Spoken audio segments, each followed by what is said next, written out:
Boa tarde, pessoal. Sejam muito bem-vindos a mais um webinar aqui no nosso canal. Então, pessoal, na webinar de hoje nós vamos falar um pouco sobre a temática irrigação, tá? Então, gostaria, de convidar a vocês que querem conhecer um pouco mais sobre como anda, o setor de irrigação. Então, fica conosco até o final dessa live, tá? Queria dar boas-vindas. Hoje o nosso debate será sobre qualidade de água na irrigação. Mas antes de mais nada, eu quero fazer um convite especial aos colegas que ainda não participam do nosso movimento de popularização da ciência e do conhecimento, que venha se juntar-se a nós, através da sua inscrição aqui no nosso canal e também do compartilhamento de todo o conteúdo que nós temos produzido, tá? Então, pessoal, para quem não me conhece, está nos assistindo aqui pela primeira vez, meu nome é Salomão Medeiros, sou pesquisador na área de recursos hídricos e atualmente eu tenho atuado no Polo de Inovação do Instituto Federal aqui na Paraíba. Quero dizer a você que o objetivo desse canal é popularizar a ciência e o conhecimento. Aqui nós buscamos informar a sociedade os principais avanços científicos e tecnológicos nas áreas de recursos hídricos, saneamento e irrigação, tá? Então, hoje, nós temos um nosso convidado.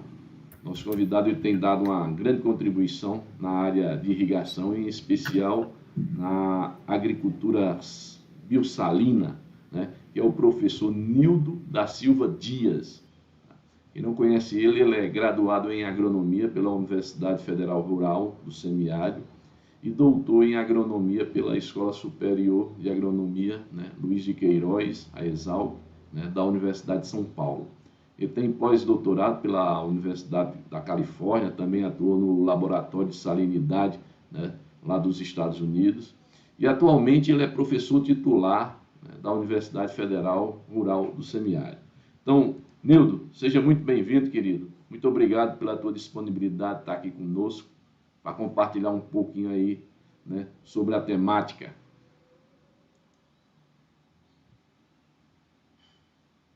Teu áudio está fechado. Vamos lá, acontece toda a vida, né? Primeiro, boa tarde a todos e a todas. Para mim é uma satisfação enorme, poder dar boas-vindas a todos os participantes da webinar, que vai falar sobre qualidade de água para fins de irrigação. Eu vou usar uma projeção, e aí, Salomão, peço a gentileza de você só confirmar aqui quando eu começar a compartilhar, porque aí eu já vou sair fora da tela aqui. Perfeito. Mas eu vou estar olhando aqui uma janela, colocar a tela inteira para compartilhar. Você me fala aí se está tudo ok, certo?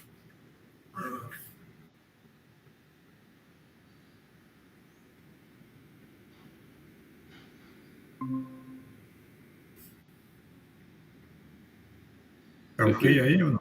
Perfeito. Já aparece? Eu vou passar o slide só para você confirmar se está passando também. Ok, passou. Passou? Então vamos lá. Pessoal, nossa conversa hoje será sobre qualidade de água para irrigação e, basicamente, nós vamos falar sobre os critérios, de avaliação da qualidade da água para fins de irrigação. E a gente vai perceber que são algumas diretrizes que a gente usa para interpretar uma análise de qualidade de água. Então, se vocês saírem daqui hoje, sabendo interpretar um relatório de qualidade de água com relação aos riscos potenciais, eu acho que eu e o professor Salomão já ficamos muito satisfeitos com o resultado da nossa webinar, certo?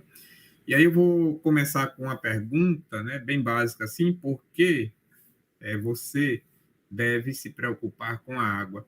Então, eu peguei um poema bem antigo, de 1987, que fala o seguinte: água em todos os lugares, mas algumas gotas para beber. Então, veja que no nosso planeta, ele é coberto por água, mas há poucas gotas para beber. E aí o Samuel Taylor, em 1987, escreveu esse antigo poema, e aí, lógico que quando se escreveu isso, tem mais de 30 anos, ele não tinha noção da crise hídrica que nós íamos enfrentar, ou a humanidade enfrentaria nos dias atuais. Mas as linhas poéticas do autor, ele dá uma ideia de que existe em si uma abundância de água, mas há algumas restrições de uso, né? Basta a gente olhar, né, para a distribuição de água no planeta e aí a gente vai perceber que praticamente 98% de toda a água disponível no planeta Terra ela é salgada e somente 2,5% é água doce. Lembra que a gente falou no poema assim, água em todos os lugares, mas pequenas gotas para beber, é 2,5%, né, de praticamente 98% é água salina. E lógico que hoje existem algumas tecnologias que podem também dessalinizar a água, mas eu falo muito da questão do acesso, né? Essas tecnologias ainda são muito caras, e aí a questão do acesso à água que é mais complicado. Então, desses 2,5%, vejam que essa vai reduzir a gotas mesmo, quase 70% estão nas calotas polares, não se pode utilizar. Desses 2,5%, praticamente 30% é de difícil acesso, porque são águas subterrâneas, e aí apenas 0,3% dos 2,5% de toda a água doce no planeta é água superficial de fácil acesso. Então, por isso que a gente usou esse poema para fazer essa referência de que água em todos os lugares, mas pequeníssimas gotas para beber, né? Apenas algumas gotas para beber. Então, falando um pouco sobre a avaliação da qualidade de água, eu vou trazer um contexto aqui da fruticultura irrigada. Aí eu coloco, pelo menos nesse nosso polo, né, de agricultura, porque eu vou trazer alguns exemplos muito específicos, mas que eles são específicos, embora a gente possa extrapolar isso para qualquer outra realidade. Então, água subterrânea viabiliza, né, a fruticultura irrigada aqui em Mossoró, Açu, ou seja, no Vale do Apodi e regiões que estão na área de transição, né, desse Vale do Apodi. E aí a gente tem Baraúna, Mossoró, Serra do Mel, Carnaubais, são vários lugares onde se produz muito. Só para a gente ter uma ideia, o Rio Grande do Norte é um dos maiores produtores de melão do Brasil, exporta praticamente 60% de toda a sua produção. E aí, se a gente for falar em termos de produção, de exportação, praticamente de todos os produtos que são exportados pelo Rio Grande do Norte, 30% é melão, e o que viabiliza realmente são as águas subterrâneas, porque a gente tem águas superficiais difícil, né, de utilizar para a agricultura. Então, lógico, qual seria o inconveniente de usar águas subterrâneas? Se a gente for observar aqui, não só no Rio Grande do Norte, mas no Nordeste como um todo, você tem um gráfico aqui de carvalho, né? E aí a gente percebe que pelo menos 50% de todas as águas superficiais que podem potencialmente ser utilizadas para agriculturas, ela tem uma alta concentração salina, tá? Então, percebam que isso é porque ela está armazenada ou confinada em terrenos cristalinos, e aí o contato das rochas com a água, em algum longo período de tempo, essa água vai absorvendo parte dos sais, né, na forma de compostos simples e vai causando problema de salinização. Então, vejam que praticamente a gente tem água salina na maioria das águas dos poços, tá? E aí, lógico, que eu falei sobre a questão da quantidade de água, que é uma preocupação, e aí não é uma preocupação local, mas é uma preocupação mundial. Então, se vocês observarem aí na Agenda Ambiental Global, né, na Agenda 2030, onde os 194 países se comprometeram com a questão do desenvolvimento sustentável, pautado dentro dessa agenda na ONU em 2015, o Brasil, inclusive, assinou essa agenda, esse acordo mundial de que o nosso mundo seria um lugar melhor. E dentro desses 17 objetivos, né, na dimensão ambiental, a gente tem aqui o objetivo número 6, que seria a água limpa e saneamento. Além de garantir o acesso à água potável a todas as pessoas do planeta, precisa também da gestão sustentável da água. Por isso que pensar na qualidade da água também é pensar na gestão, no gerenciamento dessa água para que ela não possa faltar, principalmente na agricultura. Então, falando aí sobre quantidade, agora eu vou falar um pouco sobre a qualidade. Então, essa é uma preocupação tanto do ponto de vista quantitativo como qualitativo. Então, por que se preocupar com a qualidade da água? Já falei um pouco, né, a questão da salinidade, mas, por outro lado, a gente tem que entender que na agricultura irrigada, o primeiro passo para qualquer irrigante, para qualquer agricultor, agricultura, seria entender quais são os riscos potenciais que aquela água salina ou salobra ela pode causar no solo, quais são os efeitos na planta. Então, primeiro passo, por quê, né? Porque toda e qualquer água usada na irrigação, ela contém sais. E, às vezes, não apresenta risco algum, riscos potenciais, mas é preciso, né, no contexto onde se tem, na zona semiárida ou árida mesmo, alta evapotranspiração e baixa precipitação, a salinidade pode ocorrer em um curto espaço de tempo e causar problemas no rendimento das culturas, né? Então, é óbvio, né, que a gente se preocupa com a qualidade, porque tudo que está na água, eu falo tudo em relação à composição físico-química, certo? Ela será depositada no solo e pode acumular. Então, veja se tem metais pesados, se tem sódio, pode acumular e causar vários problemas que a gente vai tratar aqui nessa nossa conversa, tá? E é lógico que o manejo, né, da água, seja ela salina ou salobra, ela vai ser definido, ou as estratégias de manejo a gente vai escolher com base nos riscos potenciais que a água pode causar, né? Dos riscos potenciais e os danos tanto ao solo como à planta. Como é que a gente estima esses riscos, né? Então, são estimativas, lógico, que não expressa a condição real, mas é aproximado, e a gente faz isso pela análise do laboratório de rotina, a gente pega a análise de água e a gente faz a interpretação dela, estimando os riscos com base em alguns critérios que a gente vai tratar aqui. Então, lógico que os sais encontram em quantidades relativamente pequenas, mas pode causar muitos efeitos danosos sobre o solo e a planta, e a qualidade físico-química da água de irrigação, ela pode variar significativamente de um lugar para outro. Só se vocês, só a título de exemplo, essa variação espacial e temporal. Se eu abrir um poço aqui em Baraúna e depois abrir um outro poço em Mossoró, até mesmo em Baraúnas, a cada 100 metros ou 200 metros de distância, a gente tem composições físico-químicas diferentes, certo? E aí, lógico que eu falei sobre a fruticultura irrigada aqui do Rio Grande do Norte, e nós somos abastecidos por duas fontes hídricas importantes, que é o calcário Jandaíra e o arenito açu. O calcário Jandaíra, ela tem aproximadamente 300 metros de profundidade, é uma água salina, mas de fácil acesso, gasta menos energia. Por outro lado, a gente tem água do arenito, que está a quase 1.000 metros de profundidade. E aí, lógico que o custo de obtenção dessa água, de captação e armazenamento e utilização na irrigação, é muito caro, embora tenha nenhum grau de restrição de uso. Então, algumas práticas de manejo a gente usa, que eu vou dar como exemplo aí, como estratégia, mas o importante é avaliar a qualidade dessas águas. Elas vão variar também ao longo do tempo, né, da estação do ano, do ciclo hidrológico, mas, no geral, a composição iônica comum dessas águas, né, é justamente todos os cátions que estão presentes, todos os ânions como cálcio, magnésio, sódio, potássio, bicarbonato, cloreto, carbonato e sulfato. E alguns outros sais, lógico, nitrogênio na forma de nitrato, por exemplo, que podem ser incorporados via adubação de fertirrigação.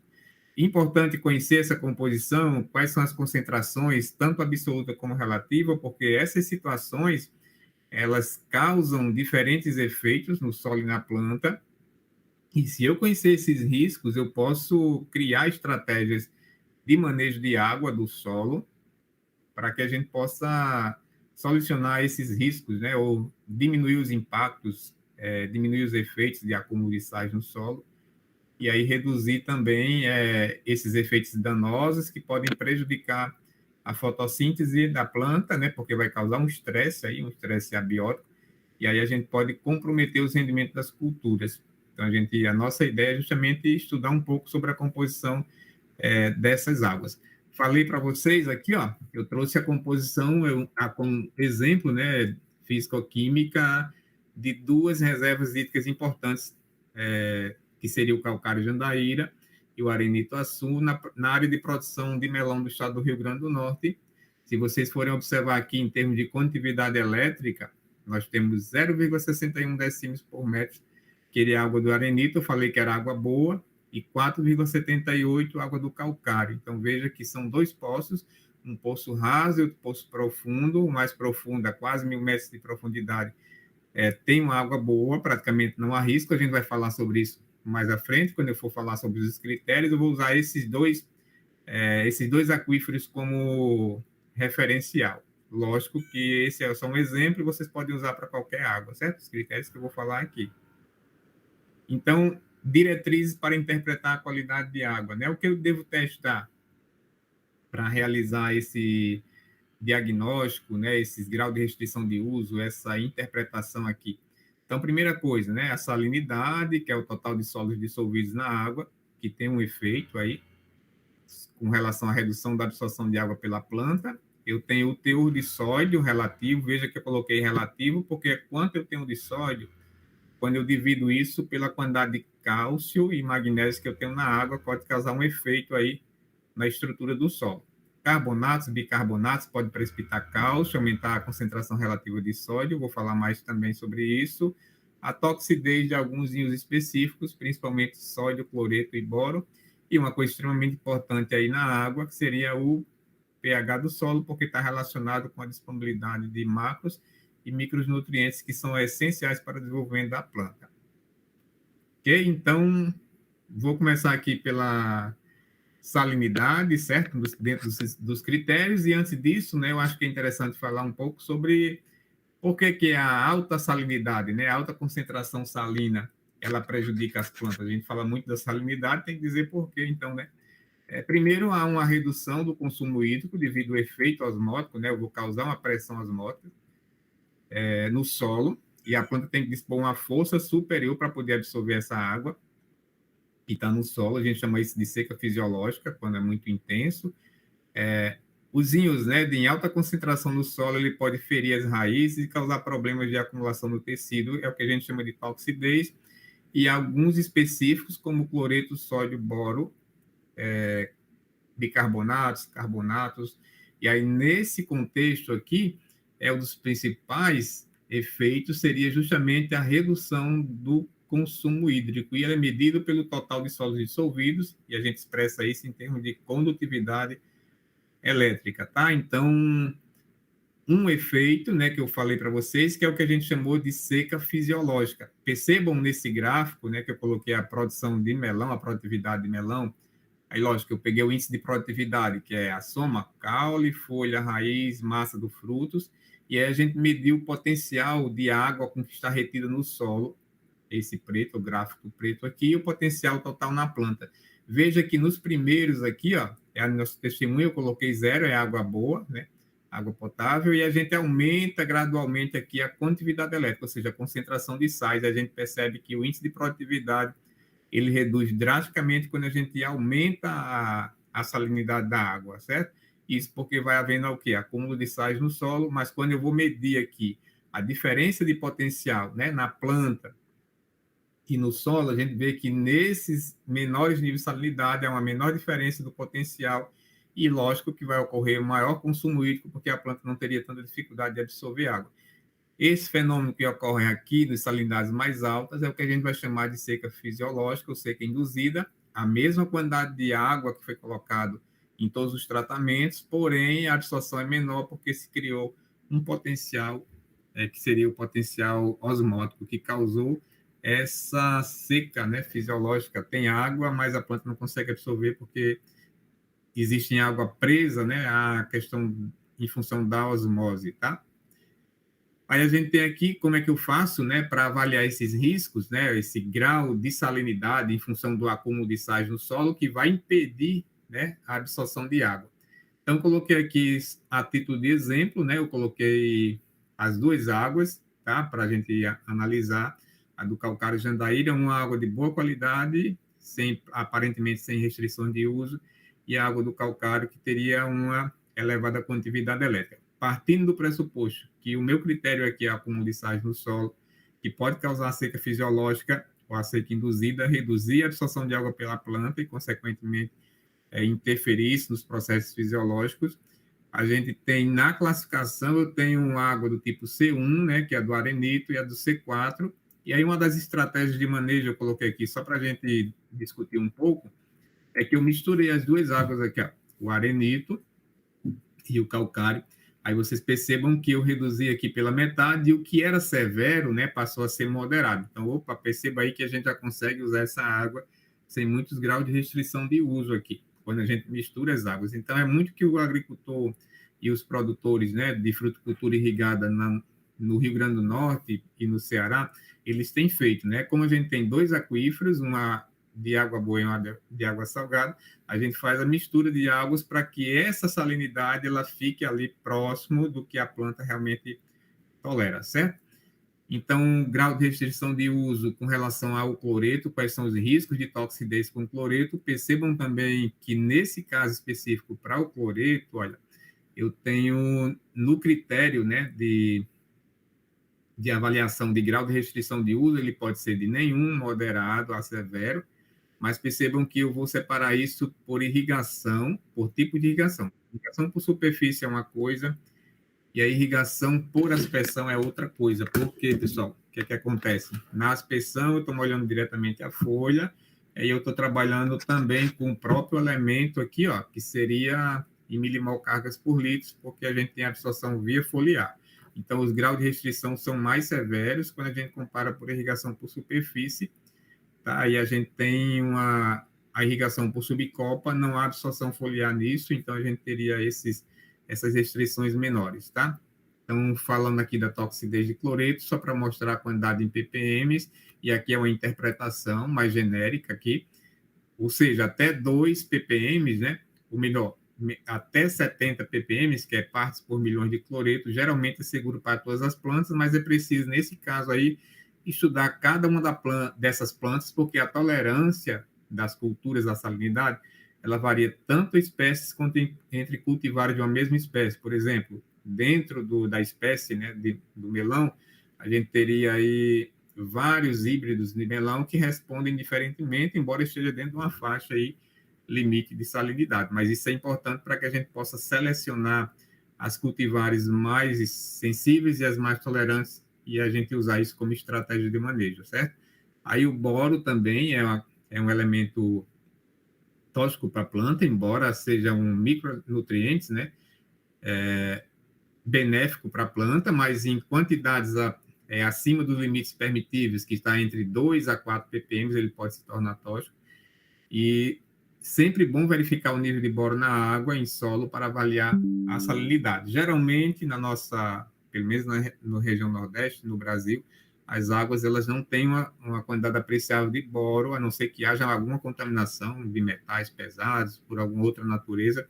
Por isso que em análise de rotinas nós não fazemos o boro, porque ela está muito associada com solos de origens vulcânicas, mas está nos critérios aí. De repente, possa ser que uma adubação mal sucedida possa disponibilizar uma quantidade muito alta de boro e ter alguns problemas. Vejam que a quantidade é muito pequena, aqui, ó, por isso que é um micronutriente, porque a exigência é muito pequena, embora tenha importância, a deficiência de boro causa vários problemas aí, ou a toxidez também. Então, no máximo, aí até 2 ppm para a maioria das culturas. E aí, se vocês forem os sintomas, ó, causado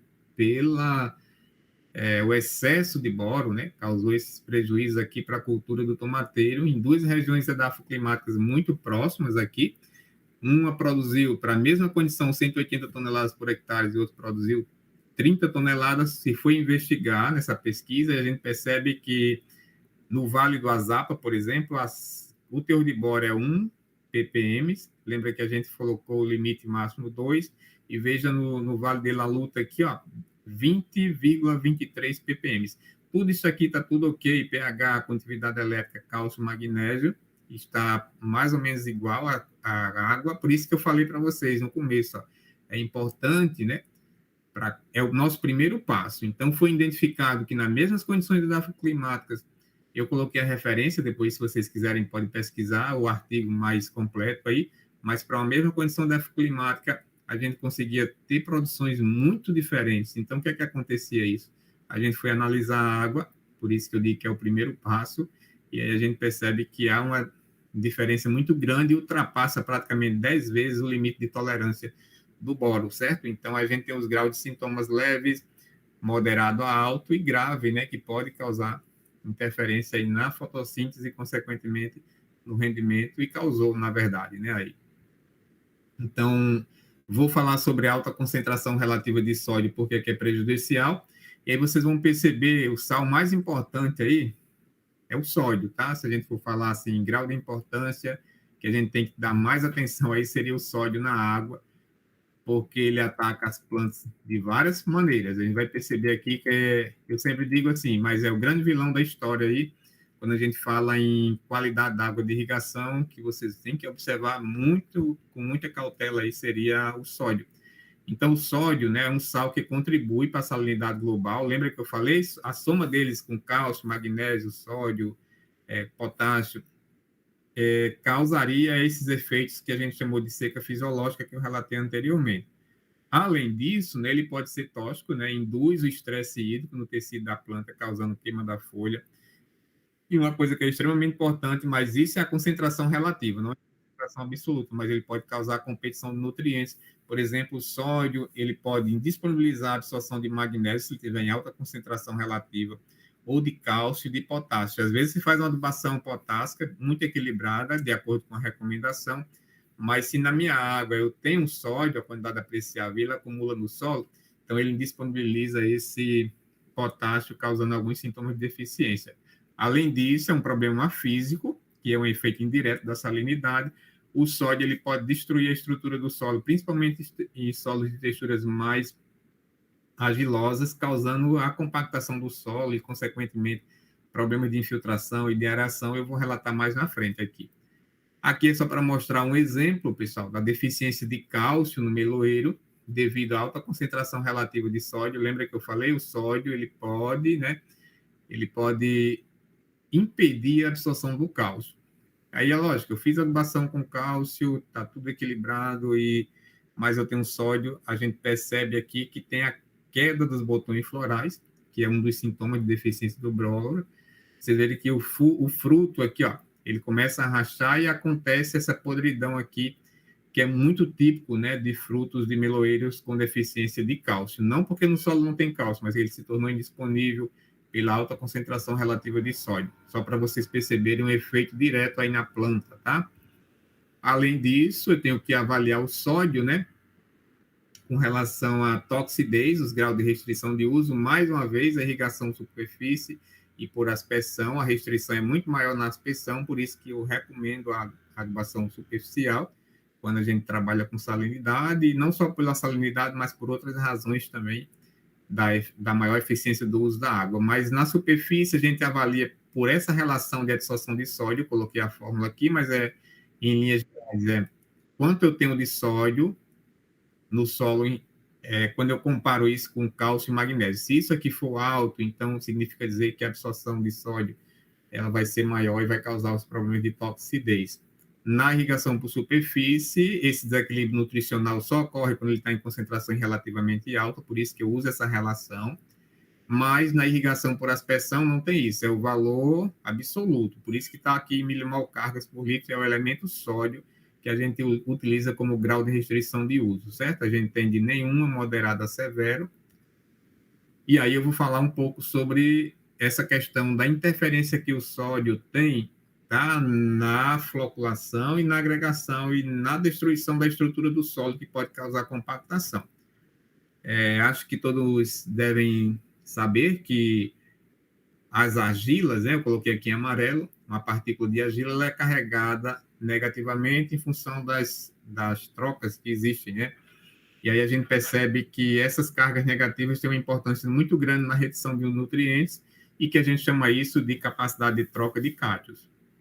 Lógico que esses cátions, né, que das cargas negativas, eles são adsorvidos, as cargas negativas são adsorvidas pelos cátions, e a preferência dessas cargas aqui é pelos cátions bivalentes, como, por exemplo, o cálcio e o magnésio. Por quê? Porque tem maior valência, e aí eles são absorvidos mais fortemente do que um monovalente, por exemplo, mas quando predomina no complexo aqui cálcio e magnésio e baixo teor de sódio, obviamente essa força de atração aqui entre as cargas negativas das argilas são muito maiores, fazendo com que haja uma aproximação entre uma argila e outra, e praticamente não há cargas negativas sobrantes para que promova a repulsão. Vocês sabem que cargas de mesmo sinal, elas se repelem e cargas de sinais contrários, elas se atraem. Mas por que as argilas se aproximam? Justamente porque, nesse caso, quando predomina o cálcio, né, no complexo sortivo, por ele ser um bivalente, eles são mais fortemente mais atraídos. Quando tem um raio hidratado muito menor, quando se compara com o sódio, que é um monovalente, as forças de atração de massas, elas se sobrepõem, né, às forças repulsivas, porque praticamente todas essas cargas negativas foram neutralizadas. Em outras palavras, né, eu queria dizer que o solo começa a flocular. Então, o efeito do cálcio, ele tem efeito de calcificar, de flocular, formar agregados. E aí, se formam agregados, a porosidade do solo, ela aumenta, melhora a infiltração, facilita a percolação e melhora as trocas gasosas, né? Então, o solo forma agregados e microagregados. Isso é extremamente importante, né, do ponto de vista físico, porque, no caso, a compactação. Do contrário, né, aí é muito da relação da quantidade de sais que a gente aplica no solo na água de irrigação e em função da evapotranspiração ser muito mais alta do que as precipitações. Nas regiões áridas e semiáridas, o cálcio e o magnésio, ele pode precipitar, dependendo da quantidade de carbonatos e bicarbonatos que eu tenho na água, quando a gente irriga, a evaporação intensa, há uma concentração de sais. E aí pode ser que o cálcio se junte com o carbonato e o bicarbonato, e ele precipite, e na solução aí do solo, vai prevalecer, como eu coloquei essa situação aqui, muito sódio. Então, quando tem muito sódio, ao invés da argila, agora que a preferência era pelo cálcio bivalente, como ele está em menor concentração, a maior concentração é do cálcio, então ele vai ser dissolvido aqui nas partículas negativas das argilas. Ora, ele tem um raio hidratado maior, quanto maior o raio, menor a força de atração. Vejam que a carga é mais 1, também menor a força de atração, vai sobrar muitas partículas negativas aqui, e aí as argilas não tendem a se aproximar. Dupla camada difusa, ela tende a se expandir, aumentar, e aí vai haver uma repulsão. As forças repulsivas, elas prevalecem sobre as forças de atração de massas, causando o que nós vamos chamar de dispersão das partículas de argila, né? Então, a dispersão, o espaço poroso é reduzido, a aeração também é comprometida, menor espaço para o desenvolvimento de raiz, a menor capacidade de retenção de água, há uma redução da infiltração, e aí vai haver acúmulo de água no solo, né? A gente tem problemas de infiltração, e aí a gente tem percolação e trocas gasosas bastante reduzida. Então, vejam que essa dispersão vai causar problemas de compactação no solo, simplesmente porque eu tinha um teor relativo de sódio alto, ou na água, ou o cálcio e o magnésio se precipitou porque existe bicarbonatos e carbonatos na água. Por isso que é importante a gente avaliar também isso, porque pode precipitar cálcio e causar dispersão. Aí, lembrando aqui que o sódio ele tem efeito dispersante. Nas análises granulométricas, a gente usa sódio para separar areia, silt e argila. Não sei se vocês lembram disso, mas a gente desconstrói os agregados do solo, porque o sódio ele tem esse efeito dispersante. Lembrando aí que eu falei para vocês que o sódio é o nosso grande vilão por essas razões que eu falei. Participa da salinidade global, reduzindo a absorção de água. Só recapitulando aqui, o sódio ele pode se tornar tóxico também, a toxidez de sódio, e ele pode indisponibilizar alguns elementos essenciais, como o cálcio, o magnésio e o potássio, principalmente, tá? E causar problemas de nutricionais em função dessa absorção, né, desregulada. E aí, uma das principais coisas é a questão da dispersão. O sódio ele pode destruir a estrutura do solo, e é uma coisa muito típica, né, que são o planossolo, né, que tem alta CTC, mas os sítios de absorção são ocupados aqui pelo sódio, e ele pode causar a compactação do solo devido à dispersão das argilas. Então, planossolos formam essas estruturas prismáticas muito características de solos sódicos, né? Então, a quebra da estrutura, levando a deficiência de oxigênio, principalmente, em função da infiltração dificultada, e a infiltração de água. Uma evidência do fenômeno, só basta você pegar aqui, olha, o cálcio e magnésio, eu coloquei em 2 recipientes aqui, E aí percebam que, como o cálcio, eu falei para vocês, tem efeito de calcificar, de agregar, essas partículas agregadas elas se tornam mais pesadas. O que é que acontece? Aí vai haver uma decantação. É um fenômeno físico, uma evidência do fenômeno. O sódio, como ele é disperso, as partículas elas são mais leves, elas flutuam aqui, certo? Então, é exatamente para a gente ver a evidência desse fenômeno, o que acontece no solo realmente é isso aqui, a compactação, e os problemas de infiltração, como vocês podem observar aqui, olha, um alagamento aqui de um solo, aí você vê a vegetação praticamente morta, né? E a gente tem problemas seríssimos de inundação causados pelo sódio que está em excesso, certo? Que causou os problemas de infiltração. Como que a gente vai avaliar esses riscos, né, potenciais que uma água tem de causar esses problemas com sódio, principalmente no que se refere à estrutura, né, e consequentemente os problemas de infiltração. Então a gente tem uma tabela, né, que vai estimar o grau de restrição de uso quanto à toxidez no caso do sódio. E aí percebam aqui que essa é uma avaliação conjunta. Eu posso avaliar isso pela RAIS conjuntamente com a condutividade elétrica. Por que eu uso a condutividade elétrica?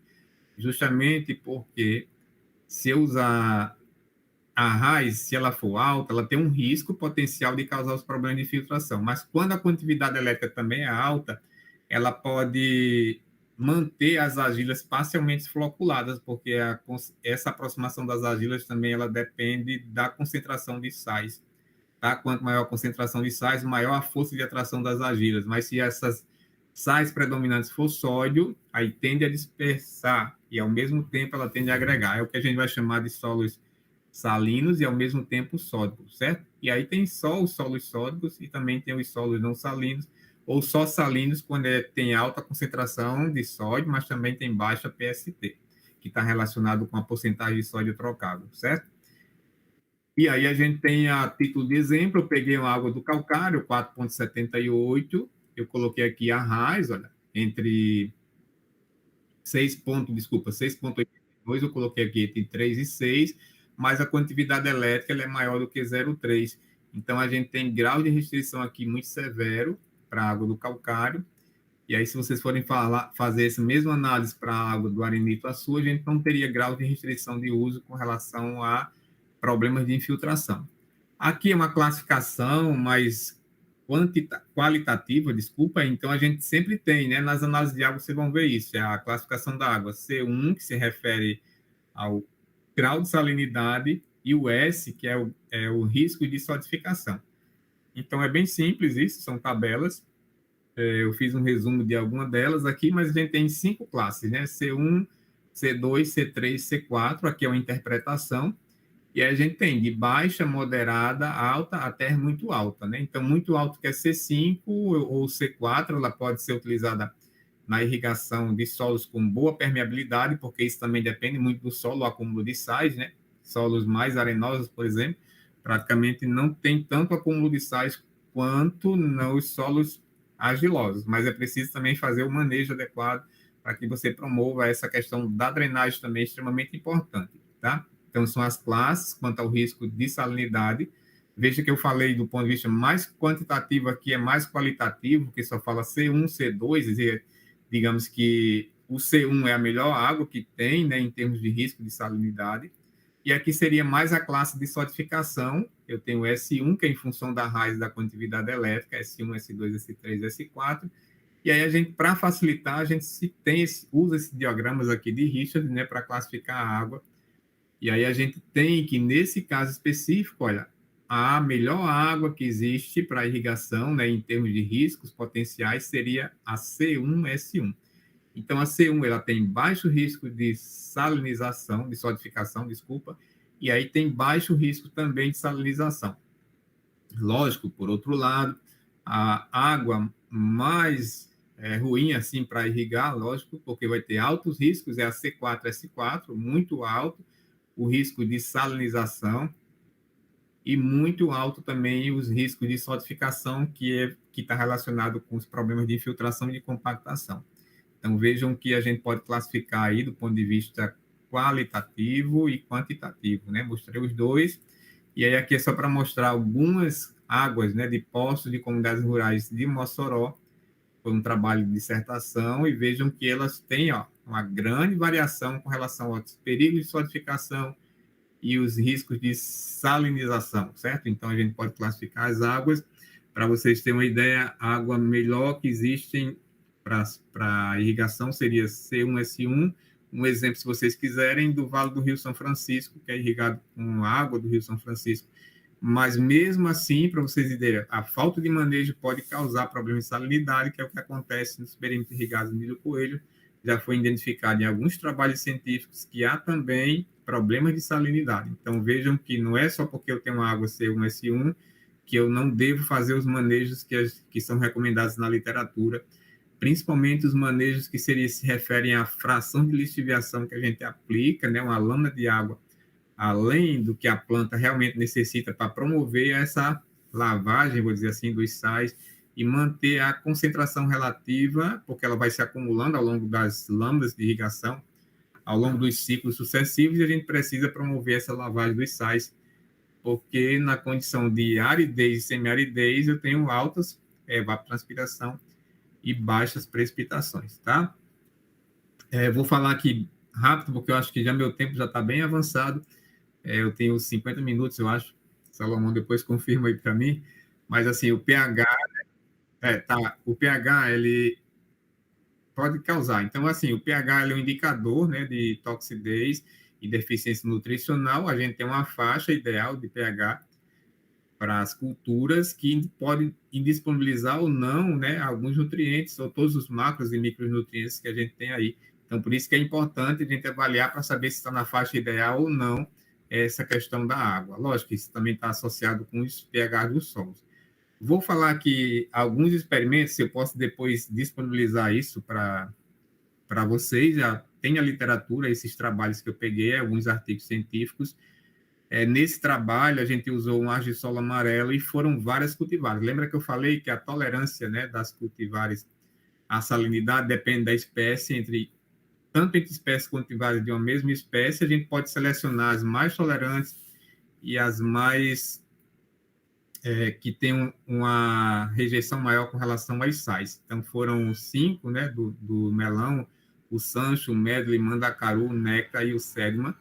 A gente usou água, né, de 0,54, 1,48, 2,2, 3 e 3,9. E aí nos solos argissolos, que são solos bem característicos da Chapada, né, do Apodi, onde se produz bastante melão aqui, e a gente tem os resultados, não vou me entrar muito em detalhe, mas a gente tem a salinidade limite, até onde a cultura pode tolerar, sem perdas de rendimento relativo, e aí a gente vai perceber que no final desse experimento a gente concluiu que as cultivares Sancho, ela é mais tolerante do que a mandacaru, que é mais tolerante do que a medley, e a sedma e a néctar. Nessa sequência aí, em função dessa queda aqui, das perdas de rendimento relativos por cada incremento unitário da condutividade elétrica, mostrando uma forma mais prática, né, de como é que a gente entende essa coisa de que pode realmente prejudicar o rendimento das culturas, né? Porque houve um acúmulo de sais maior e essa cultivar ela não tolera tanto como a outra.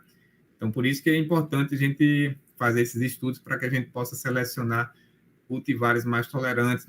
Um outro estudo, no mesmo trabalho, a gente mostrou que o teor de açúcar, né, de sólidos solúveis totais, ele aumenta, o grau Brix aumenta em função do aumento da salinidade, por isso que alguns produtores de melão, eles usam, né, uma estratégia de manejo no final do ciclo para induzir o aumento do grau Brix. A gente usa água salina ou um pouco mais salgada.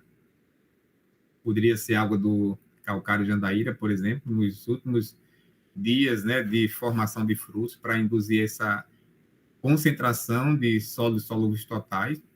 É uma outra estratégia. Aqui também a gente usou misturas de águas para fazer em duas cultivares, tanto a Sancho como a medley, e a gente percebeu que no final do experimento, né, dessas estratégias que foram usadas, a gente pode usar por ciclos, né, por fases. Assim, 2 dias eu irriguei água boa, um dia eu irrigo água salina durante os 72 dias, que é o ciclo cultural do melão aqui para o Rio Grande do Norte. Então, percebam que não houve diferença significativa entre as duas cultivares, mas a gente usou nessa estratégia, a gente percebeu que a gente economizou 30% de água do arenito-açu.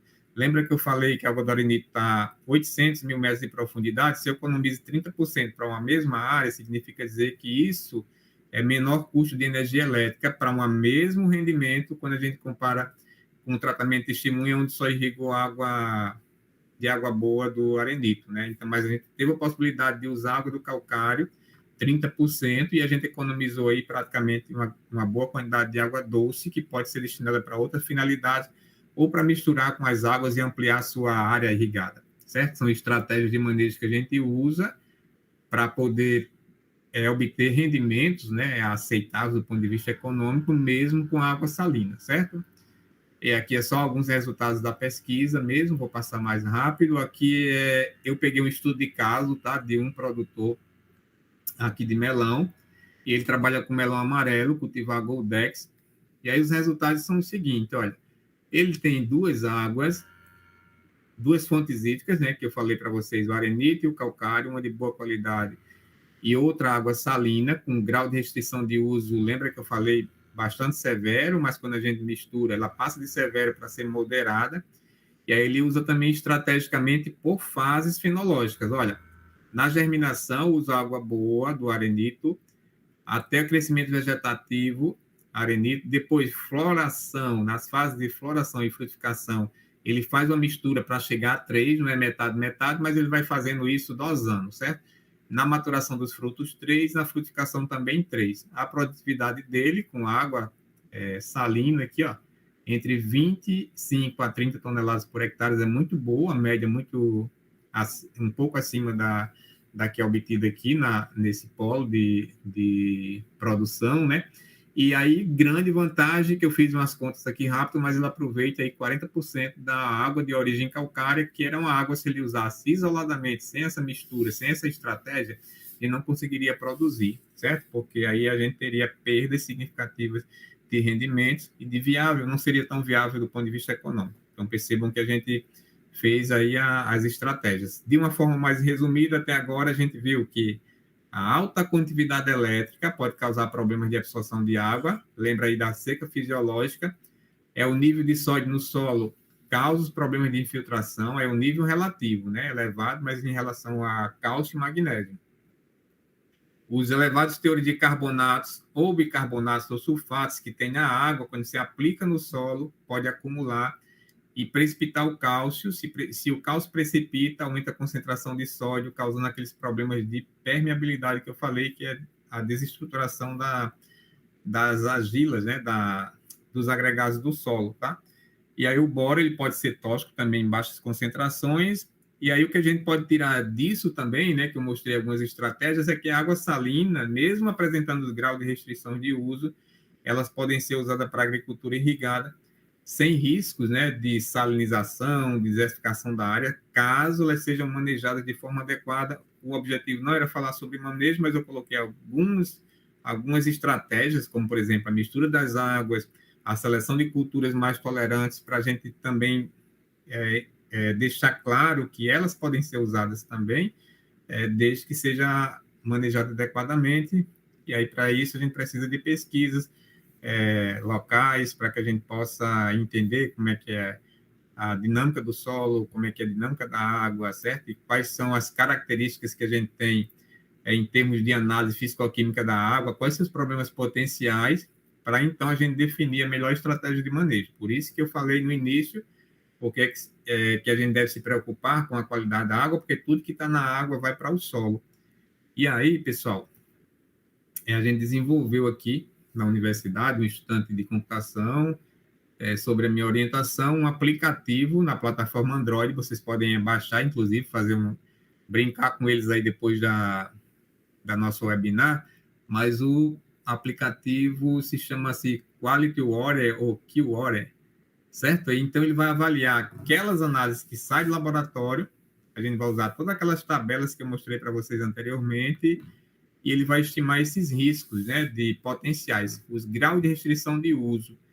Tá? Então, uma vez baixado, vocês podem registrar a fonte, se é uma fonte hídrica, se é de um açude, se é de um poço, se é de uma barragem, obter a localização geográfica daquele ponto para já referenciar, e vocês vão entrar aqui com todos os cátions e todos os ânions, lógico, com pH, com teor de boro, a condutividade elétrica, cloreto, sulfato, carbonato, sódio, potássio, pede para avaliar a qualidade de água e no final você tem esse relatório aqui, ó.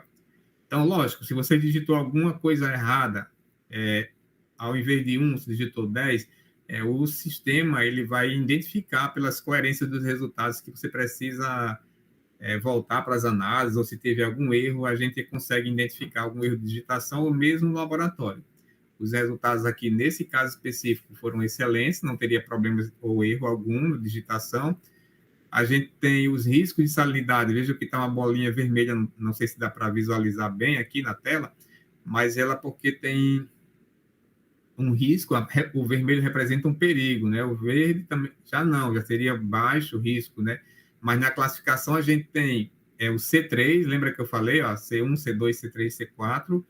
Então, assim, tem riscos moderados com relação à salinização e a classificação com relação a sódio, aqui é o S1, então ele tem baixos problemas de infiltração, podem causar problemas muito baixos.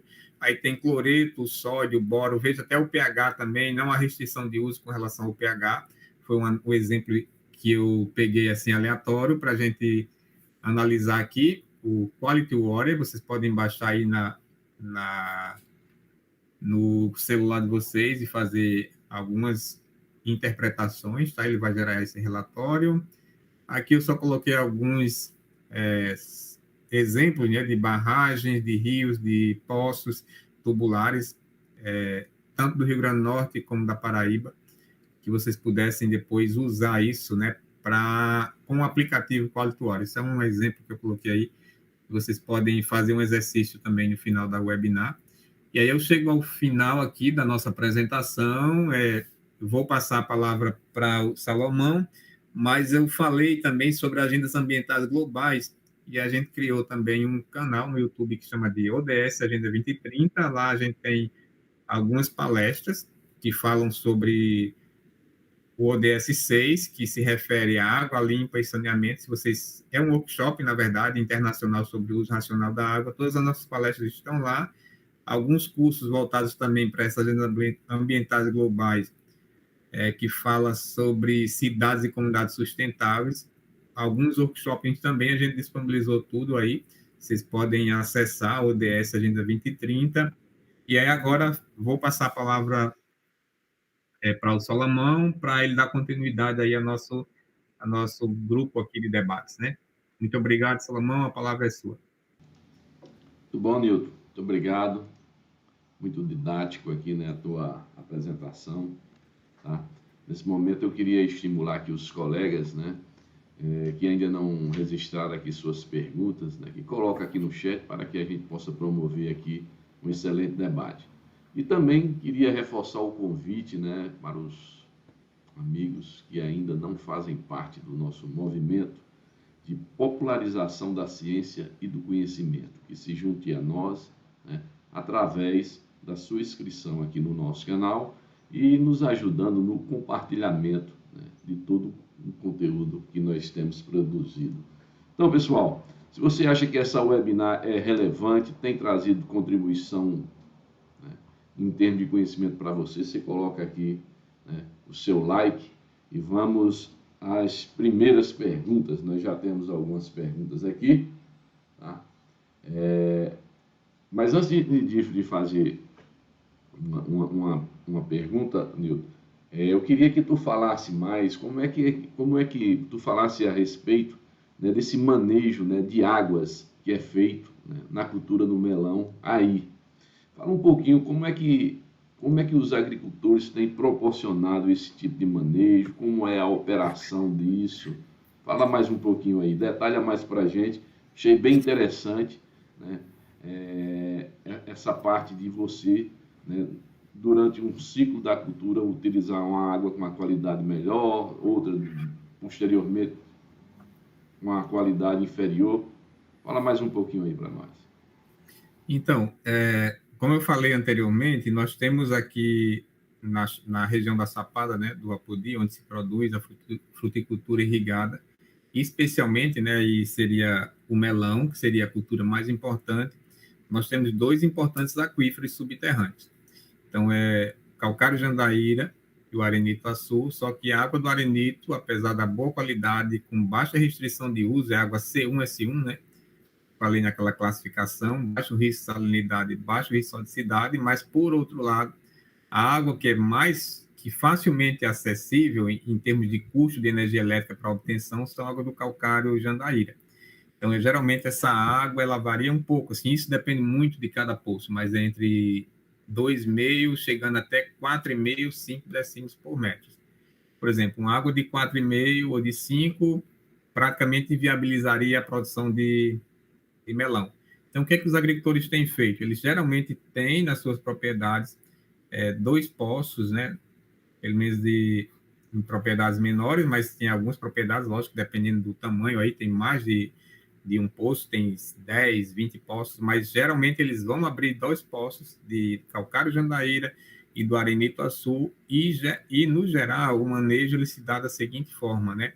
Eles vão misturar essa água, e aí eles vão misturar para reduzir a salinidade e aí diminuir esses efeitos, tá? Então, a partir do momento quando eu misturo as águas, vamos supor que eu pego a água do arenito-açu e calcário Jandaíra, geralmente aquele estudo de caso aí muito específico de uma fazenda, né, que eu visitei, eles fazem com que uma proporção em um tanque de mistura, ele vai adicionando e vai medindo a salinidade ali, quando vai misturando a água boa com a água salina, para deixar até em 3. Eles não deixam a salinidade ultrapassar 3. É uma estratégia que eles usam. E aí, lógico, nessas primeiras duas fases, né, de crescimento, de germinação e de crescimento ou desenvolvimento inicial da cultura, eles aplicam água boa, justamente para que a planta possa se restabelecer, e aí, a partir daí, nas demais fases, eles começam a irrigar com água salina, né? Então, eu falei naquela fazenda, né, que tem alto rendimento, aplica a água do arenito, em salinidade em média 0,6, na fase de crescimento vegetativo, 0,6, e nas demais fases, que é floração, frutificação e maturação dos frutos e frutificação, aí usam água de 3, que é uma mistura que eles já fazem lá nos tanques de mistura e faz a aplicação. Essa seria uma das estratégias. Lógico que a nível de pesquisa a gente faz mais misturas diferentes, né, para poder ver a questão da tolerância das culturas das salinidades, como aquele experimento que eu mostrei com 5 cultivares, né, de melão, mas de uma forma mais prática, o que eles fazem mesmo é essa mistura de águas. E aí, lógico, na fase de germinação e crescimento inicial, usa água boa, somente água boa, mas nas demais fases faz a mistura aí.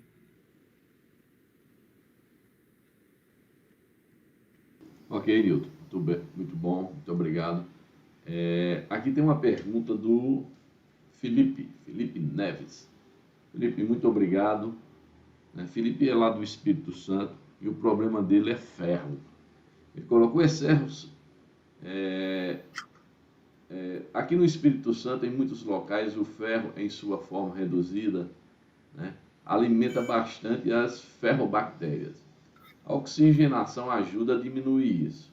Mas esse ferro pode prejudicar a planta? Aí, assim, tudo depende da concentração, certo? Então, a gente teria que estabelecer os limites para saber se isso vai prejudicar ou não a planta. Como ele falou, a oxigenação também ajuda, mas, assim, o importante é fazer a análise da água. A gente tem que fazer a análise da água e fazer as interpretações conforme as recomendações da literatura. Assim, eu não vou recomendar isso, mas porque, assim, seria bem difícil da gente fazer essa questão da precipitação do ferro. A gente usa alguns... Deixa eu ver como é aquela... Esqueci o nome agora das sementes que usam, mas você vai lembrar porque trabalho com reuso também. Aeradores? Então, pode... Hein? Para precipitar o ferro, eles utilizam os aeradores, né? Sim, também, mas eu digo assim, a semente que você usa no caso de águas residuárias, que ela começa a decantar lá, para limpar a água. Moringa. Pronto, a moringa também o pessoal usa, mas só que assim, quanto eu vou ter precisar de moringa para poder precipitar isso, né? Aí para formar aquele precipitado. Mas poderia ser uma das coisas que pode pensar. Mas assim, tem que fazer análise para saber o grau, né? O teor que tem. e que se isso pode prejudicar ou não, de alguma forma, a planta. Com certeza, se tiver uma grande quantidade de toxidez, pode ser problema, né? Ok, Nilton. Muito obrigado. Na verdade, Felipe, o que a gente tem observado, né? Eu tive uma experiência aí próximo da tua região, né? Os problemas, né, são os solos são ricos, né, em óxidos de ferro, né? Então isso naturalmente isso passa para a água, fica dissolvido na água. Então o problema de ferro aí da sua região, né, é muito mais causa problemas de entupimento nos sistemas de irrigação. Então o pessoal faz, né, a aeração, né, faz um sistema em que joga água e num sistema de bandeja para aerar, para que esse ferro possa, né, precipitar. Né? Então, geralmente aí na tua região o problema maior é por causa do entupimento e não, né, por excesso na cultura, tá bom? E até esqueci de colocar a tabela também, né? Nessa análise de qualidade de água, uma das questões que podem ser levadas em consideração é justamente esse risco de obstruções de gotejadores.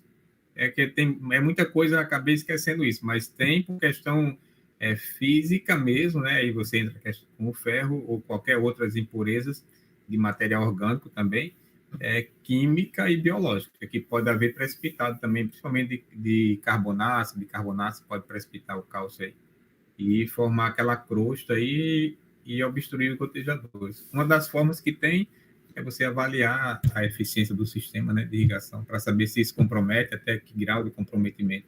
Mas uma das não está no aplicativo, a gente não colocou isso, mas eu acho que é uma coisa extremamente importante. Ok, obrigado, Nilton. Aqui tem outra pergunta, é do Erivelto Bronzeado. Tá? O Erivelto Bronzeado, ele é lá do Ministério do Desenvolvimento Regional. Um grande abraço para ti, Erivelto. Ele coloca, considerando os compostos, né, no tratamento de água pelas companhias de saneamento, essa água, né, pode ter qualidade para uma água de irrigação, devido à quantidade de compostos, né, químicos que são colocados? Assim, geralmente, essa questão do tratamento de água potável, né, ela pode ser usada sem problema para irrigação, só que nenhum tratamento de água, por exemplo, das companhias de abastecimento de água, ela não elimina os sais que tem na água. Mas é lógico que essa questão de potabilidade são critérios um pouco diferentes no que se refere à potabilidade. Como é que eu considero uma água potável e não potável? Então, em termos de total de sólidos dissolvidos, de acordo com a Organização Mundial da Saúde, isso é até 500 ppm. Então, é muito baixo, né? Se a gente for olhar em termos de quantidade elétrica, seria uma água boa, de boa qualidade, que pode ser usada tranquilamente para irrigação. Aí, desde que atenda aqueles critérios de grau de risco, mesmo não sendo adequada, como eu te falei, a gente pode adaptar, né, ela com manejo, certo? Então, é tranquilo. Inclusive, a gente usa água potável como referência, né? Água de torneira, geralmente, é a nossa referência como tratamento testemunha. Às vezes, dificilmente a gente vai ter uma água como arenito azul, né? Que é uma água potável também.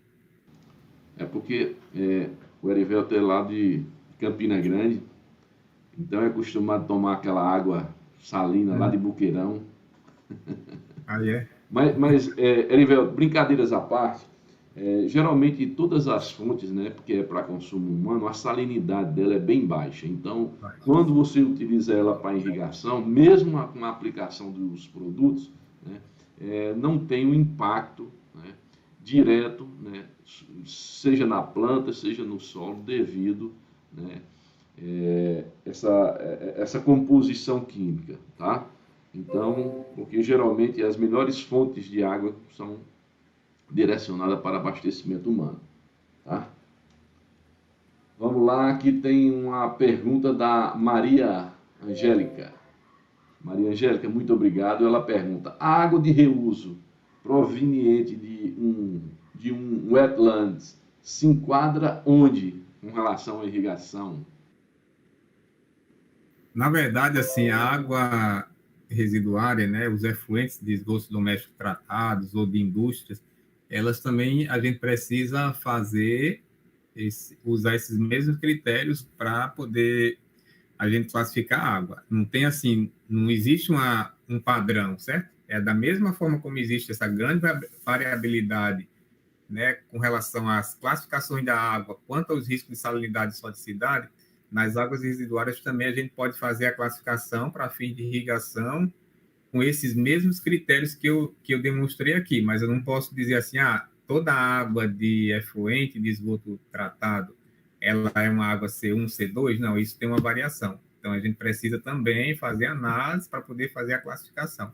Mas ela entraria com os mesmos critérios, lógico que tem os outros critérios adicionais, que é a questão da microbiológica, a questão da bacteriológica, de coliformes totais e fecais. A gente teria também outros oligoelementos que não estão lá, como os metais pesados, a gente poderia ver estabelecer quais são os limites. Então, assim, existem alguns os critérios com relação a riscos de salinidade, sodicidade, a gente usa os mesmos, mas tem outros critérios adicionais que a gente tem que fazer, que são esses que eu citei aqui. E é óbvio, né, que, por exemplo, se for água de reuso naqueles sistemas de reuso para a agricultura familiar, eu tenho um trabalho que eu faço análise de água, né, de reuso, daqueles bioáguas, por exemplo, ou qualquer outro meio de tratamento de água cinzas, por exemplo, no meio rural, principalmente em áreas de produção familiar. Essa água, também não posso dizer assim, essa água, geralmente em todas as comunidades, elas têm mesma classificação? Não. Por quê? Porque ela depende da água que alimenta o sistema. O que alimenta o sistema é que eu digo, que vai entrar na casa para uso doméstico, certo? E aquela que vai sair de efluente depende da qual é a fonte hídrica. É uma água de poço que alimenta o meu sistema, ela tem uma salinidade diferente. É uma água de barragem, é uma água de chuva, né, de cisterna de placas, então a gente tem que avaliar mesmo. Ok, obrigado, Nilton. Só contribuindo aí um pouco com a discussão, Angélica, mas como o Nilton colocou, certo? Então, quando você pega uma fonte, né, seja de poço, seja superficial, e utiliza ela dentro da residência, seja para que uso for, tá? Geralmente essa água residuária ela está num nível bem mais degradado. Então, por exemplo, se você está utilizando ele para lavagem de pratos, então ali tem sal, enfim, então geralmente incrementa, né, a água residuária. Se você olhar a concentração, por exemplo, de sais nela, é maior do que a concentração inicial dessa água quando ela entrou dentro da casa, tá? Então, dentro da casa, produtos de limpeza, por exemplo, né, tem compostos, né, que contém sódio, então isso aumenta também a salinidade, enfim. Então, sempre a concentração de sais da água de reuso, né, ela é muito maior do que da água original, né, que é a fonte original dela. Tá? E também, Salomão, é importante lembrar, né, que esse tratamento que é usado, né, nas residências para águas cinzas, ele não elimina o total de sólidos dissolvidos. Tipo, se chegou lá com 2 decímetros, ele mantém 2, não tem isso. Porque a única coisa que vai tirar os sais da água é os tratamentos, por exemplo, como a osmose reversa. Nos tratamentos de água de reuso, você não tira, né? Exato. Ao contrário, você vai adicionar mais sais, né? Como você está falando aí. A água que alimenta o sistema, a fonte hídrica que alimenta o sistema residencial, ela pode sair com uma salinidade muito maior. Exatamente. Muito bom. Vamos lá. Aqui tem uma pergunta tem Vi Araújo. Eu acho que é isso, não. Uma baixa salinidade pode prejudicar ou ajudar a relação ao Brix da fruta? Então, eu falei anteriormente, né, que uma coisa assim, os extremos sempre nunca dá certo, né? Mas, por exemplo, por que você fala assim, professor, você está falando que a alta concentração de sais pode prejudicar a planta de alguma forma. Então, se eu irrigar com água destilada, vai ser a melhor coisa? Aí eu digo que a resposta é não. Porque, assim, a baixa concentração de sais, ela também provoca o mesmo efeito que o excesso de sódio causa, certo? Que seria o efeito da dispersão. porque como não tem cátions, né, aí as cargas negativas das argilas ficam, não são neutralizadas, e aí vai haver uma separação, né? As forças repulsivas vão prevalecer sobre as forças de atração de massas, as argilas não vão agregar, formam desagregados, e aí a gente causa problemas de compactação quando eu irrigo com água sem sais, água deionizada, por exemplo. Não seria bom. Mas eu acho que ele está falando muito mais sobre a questão do efeito delas no grau Brix, né, no sólido solúvel. Então, eu mostrei em um gráfico lá na minha apresentação que geralmente o pessoal tem usado água salina, e aí nos experimentos a gente percebe quando você aumenta a concentração de sais, dependendo do grau de salinidade, você reduz o tamanho do fruto, mas você aumenta a concentração de solutos. E isso seria uma estratégia, né, de adaptação fisiológica da planta, ela concentrar solutos para que esse gradiente, né, ele se torne menor e a planta exerça uma força superior ao potencial com que a água está retida no solo. Para isso, ela concentra solutos para poder ela absorver água. Então, seria mais ou menos uma estratégia que as plantas usam. Não são todas as espécies, né? Isso varia muito, essa estratégia, do ponto de vista da fisiologia da planta. Cada planta ela responde diferentemente, inclusive as respostas fisiológicas são diferentes. Mas no caso do melão, a gente percebe, né, nos experimentos que a gente tem feito, que aumenta a condutividade elétrica, aumenta o teor de sólidos solúveis que está expresso em grau Brix. Obrigado, Nildo. Muito bom. Aqui tem uma pergunta do Fábio Souza. Fábio, seja bem-vindo. Muito obrigado aí pela pergunta. Ele coloca que se o uso de matéria orgânica no solo pode contribuir para a salinidade, né? E como é que funciona essa relação? Quanto de matéria orgânica eu coloco e quanto pode baixar de salinidade? Então, o uso de matéria orgânica, eu vou começar aqui pela questão do efeito do sódio, né? Então, se você tem um teor de matéria orgânica relativamente alto, você pode inibir esse efeito dispersivo do solo, porque você vai também, de certa forma, aumentar a aeração do solo e facilitar a infiltração, mesmo a gente ter um ambiente sólido, certo? Isso já ajudaria muito. Então, por outro lado, matéria orgânica do solo, aumenta a CTC do solo, a matéria orgânica do solo, ele pode manter mais a umidade do solo, e aí, se mantém mais a umidade do solo, eu posso diminuir a concentração de sais, e aí impedir aquele efeito também do que eu falei, do efeito osmótico, né, que seria a seca fisiológica.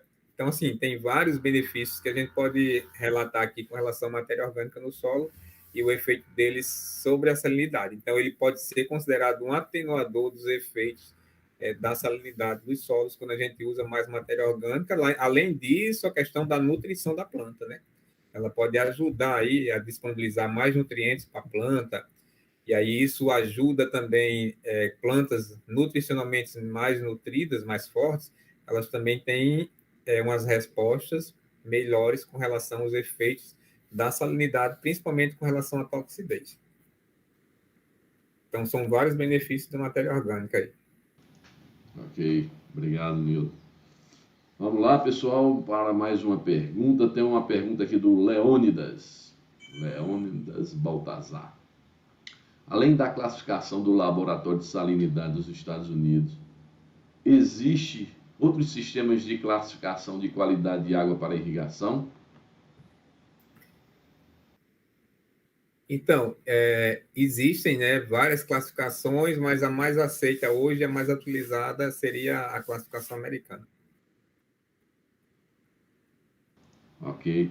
Ele fala aqui da classificação da FAO. Da FAO, na verdade, é a mesma, né? É a mesma, exato. Uhum. É a mesma. Vamos lá. Aí, Mas, assim, só para deixar muito claro que, tipo assim, embora a gente use essa classificação, né, americana como referência, a da FAO, né, para os critérios de riscos potenciais de salinização, e isso é importante que a gente entenda que são apenas diretrizes para interpretar a qualidade da água. mas eu acho que o mais importante são alguns estudos que a gente possa testar isso do ponto de vista mais local, né? Porque é bem diferente os sistemas, tipo assim, os solos são diferentes, lá se utilizou para classificar solos de textura média, então a gente tem uma variação em termos de texturas mesmo, de solos, então a gente precisa levar em consideração que a condição climática são outras, mas são referências que a gente usa apenas como diretrizes. E além disso, como a gente está falando de classificações, as classes elas mudam de uma forma muito abrupta, né? Às vezes você está no limite superior, no limite inferior de uma classe de água. Então a gente precisa também ter essas ponderações. A gente tem que observar essas coisas que elas são interessantes também. Ok. Aqui tem uma pergunta do Matheus. Essa água que vocês usam não tem dado algum problema de entupimento nos aspersores ou tubulações devido a problemas de dureza, como a precipitação de cálcio? Sim, algumas águas sim, né? Mas depende, por isso que eu falei, tem que avaliar a qualidade da água, além desses riscos que eu falei, né? Que eu até falei também que eu esqueci de colocar a tabela, existe alguns graus de restrição de uso com relação a essa questão, tanto do ponto de vista físico, como do ponto de vista químico e do ponto de vista microbiológico, que vai promover essa obstrução, os riscos de obstrução também. Ok, Nilton. Aqui nós temos. Angélica, na verdade, ele não falou do biodigestor, né? Ele falou de um sistema de tratamento de água residuária que é muito comum aqui, implantado nas comunidades rurais aqui do semiárido, que é o bioágua, né? Se quiser falar, complementar alguma coisa aí, Nilton, porque ela perguntou aqui, para falar, perguntando se era o biodigestor, se você estava falando, mas eu acho que você estava Na falando do verdade, eu falei de bioágua. bioágua como uma forma de tratamento de águas cinzas, né? Tratamento e reuso no meio nas comunidades rurais. Tem sido muito utilizado, né? Eu dei só um exemplo lá também. Na verdade, não era biodigestor, né? Que eu acho que o biogestor é mais para biogás e aproveitar aquele material sólido também para compostagem, para adubação orgânica, né? Ok. Aqui tem pessoal mandando um abraço para você, o Fábio Souza, mandando um grande abraço para você, viu, Nilton? Valeu, Fábio. Abraço também. E parabeniza você, não só ele, mas como outros colegas, parabeniza você aqui pela excelente apresentação. Vamos lá, aqui tem Rosilene. Rosilene, nos cultivos de melão, né, além de misturar água de diferentes qualidades, vocês utilizam algum produto via irrigação ou solo para reduzir os danos, né, causados pelos sais? Então, na verdade, assim, existem vários produtos assim comerciais, eu não lembro exatamente os nomes de alguns produtos de empresas que eles usam, mas eu acho que é algo muito sigiloso no sentido assim de dizer assim, quais são os princípios ativos que tem, né?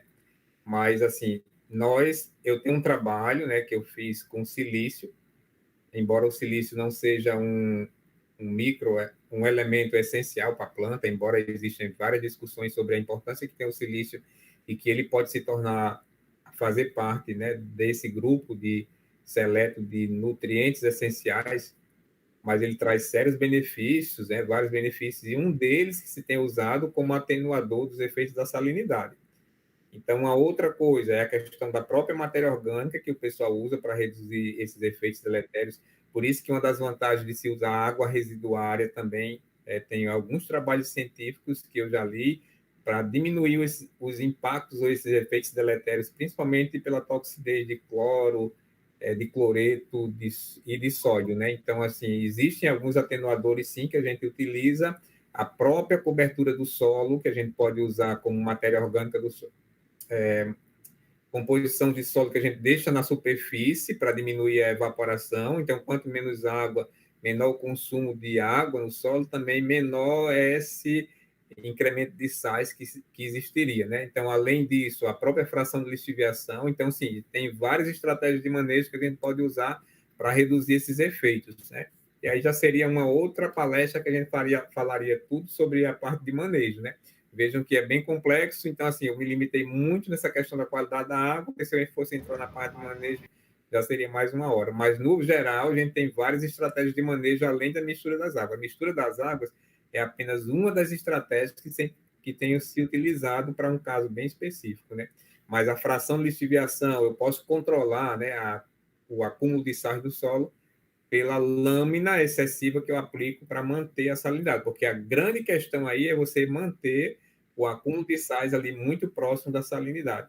Lógico, quando tem muito alto, eu posso usar plantas alófitas que podem extrair uma grande quantidade de sais, como, por exemplo, a erva sal do gênero Atriplex, que ela consegue retirar sais e fitorremediar esses ambientes salinos, poderia ser uma das estratégias. Então, tem muita coisa que a gente poderia colocar aí. Ok, aqui tem uma pergunta. Liratã Leite. Variedades de melão resistente a solos cálcicos. A água de irrigação tem que ter concentração alcalina? Eu não entendi. Se você puder repetir a pergunta, acabei passando aqui. Ele coloca aqui, variedades de melão resistente a solos cálcicos. A água de irrigação tem que ter concentração salina, alcalina? Não necessariamente, assim. Tem, assim, porque isso depende muito de casos muito específicos. Às vezes, eu vou dar só um exemplo de solos aqui que tem baixos valores de pH, que são solos mais ácidos, né, na nossa região aqui. Alguns solos que a gente tem são muito ácidos. Aí uma das coisas que se usam muito no manejo da nutrição da planta é que a gente use a calagem, né, para corrigir o pH do solo. Isso é uma regra geral quando se fala de adubação. Só que o que é que acontece, né? Geralmente, se eu tenho a água, né, com um pH já elevado, que seria o nosso caso muito específico aqui das águas do Calcário de Jandaíra e do Arenitaçu, entrar entre 6,5 e 7, geralmente dispensa para alguns solos, em casos muito específicos, a questão da calagem, porque a própria água, como ela tem um pH considerável, né? Aí, assim, mesmo o solo sendo ácido, a água da irrigação ela poderá corrigir o pH do solo. Então, em pouco menos de assim, um ciclo de cultura que você irrigaria, já era suficiente para você corrigir o pH do solo. Então, assim, isso depende muito de cada caso, tem que estudar. Por isso que é importante estudar a interação solo, água, planta, ver assim, a questão do pH do solo, pH da água. Então, a gente tem que estudar uma coisa conjunta. Lógico que eu me restringi aqui somente para falar da qualidade da água, mas é óbvio que esses efeitos eles também dependem do solo, né? Depende da quantidade de sais que tem no solo, às vezes tem solos naturalmente salinos, então o manejo, ele vai depender disso, da condição climática, da profundidade do solo, é extremamente importante você observar a questão da profundidade, porque o que é que acontece? Eu falei aqui sobre uma estratégia de manejo que seria aplicar lâminas de irrigação excessivas. Se eu tenho lâminas de irrigação em excesso, eu tenho que ter um dreno, né? Então, assim, para onde é que vai essa água de drenagem? E, por outro lado, o que é que eu vou fazer com essa água de drenagem salina? Então, a gente tem que pensar que a atividade agrícola em si, ela causa impacto. Não é porque eu estou pensando aqui, uma das estratégias de manejo seria lavar os sais. É óbvio, isso aí é óbvio, mas para lavar os sais eu preciso ter um solo bem drenado. Um solo bem profundo, por exemplo, como os latossolos aqui, da nossa área de produção, nossa produção, são solos mais profundos. E o que é que acontece? Essa fração de lixiviação ela é permitida porque os solos são muito profundos, e é que a gente pode, digamos assim, empurrar os sais abaixo da zona radicular e que não compromete também a contaminação dos lençóis freáticos. Não volta para o lençol freático porque os solos tem mais de 2 metros de profundidade que não chega aos níveis freáticos. Então, por isso que a gente tem que estudar muito os casos, né? De como é que é o solo, a drenagem do solo, se é permitido fazer drenagem. E uma outra coisa, mesmo tendo drenagem, a gente tem que entender que essa água de drenagem é uma água salina que pode causar impactos ambientais também. Então, veja como é complexo aí a irrigação, né? Ela vai causar impacto de qualquer forma. Ok, Nildo. Muito obrigado. A gente está aqui caminhando para o final. Tá? Queria fazer um agradecimento aí aos colegas, né, que colocaram suas perguntas aqui no chat para que a gente possa, né, para que a gente utilizou aqui para esse debate. Então, meu muito obrigado. Queria também fazer um convite a você, né, porque, segundo as informações aqui, né, do nosso colega que trabalha aqui conosco, ainda 40% das pessoas que nos assistem recorrentemente ainda não está inscrito no nosso canal. Então, queria fazer esse convite a você a se inscrever, venha fazer parte desse movimento de popularização da ciência e do conhecimento e nos ajude, né, se essa webinar para você, né, se ela for uma webinar importante, né, que contribui com a popularização do conhecimento, eu gostaria que você compartilhasse, né, com pelo menos 3 pessoas, tá?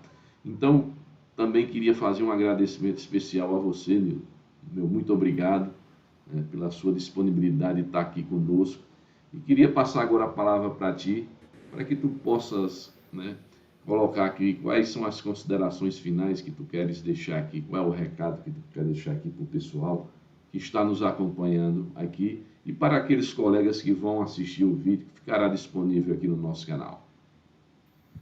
Então, na verdade, eu acho que é mais para agradecer o convite e dizer que eu estou à disposição para outros eventos dessa natureza, dessa magnitude. Acho que é extremamente importante o que você fala sobre a popularização da ciência, porque eu acho que a universidade produz, os centros de pesquisa que eles produzem, eu acho que está faltando um pouco, né, dessa comunicação, da aproximação do conhecimento acadêmico com o saber popular.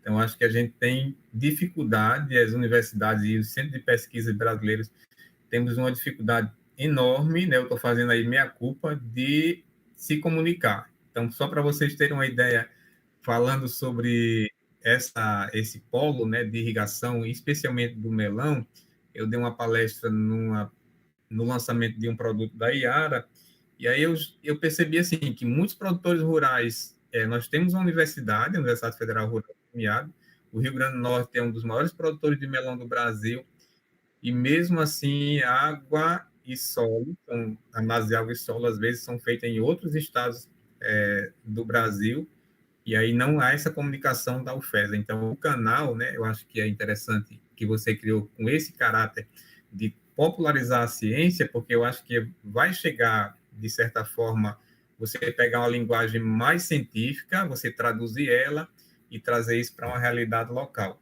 para que a gente possa se comunicar e para que evite de que pessoas, né, aqueles haters que chamam nas redes sociais, fiquem demonizando os cientistas, demonizando pessoas que se dedicam realmente à ciência e que as pessoas passem a acreditar na ciência, porque existe uma pesquisa mundialmente falando, e o Brasil foi um dos países, né, onde os estudantes universitários, praticamente 40% dos estudantes universitários não acreditavam na ciência. Então, como é que você faz uma universidade, como é que você é um pesquisador e está lidando com a ciência diariamente e você não acredita na ciência? Então, eu acho que falta isso, comunicação.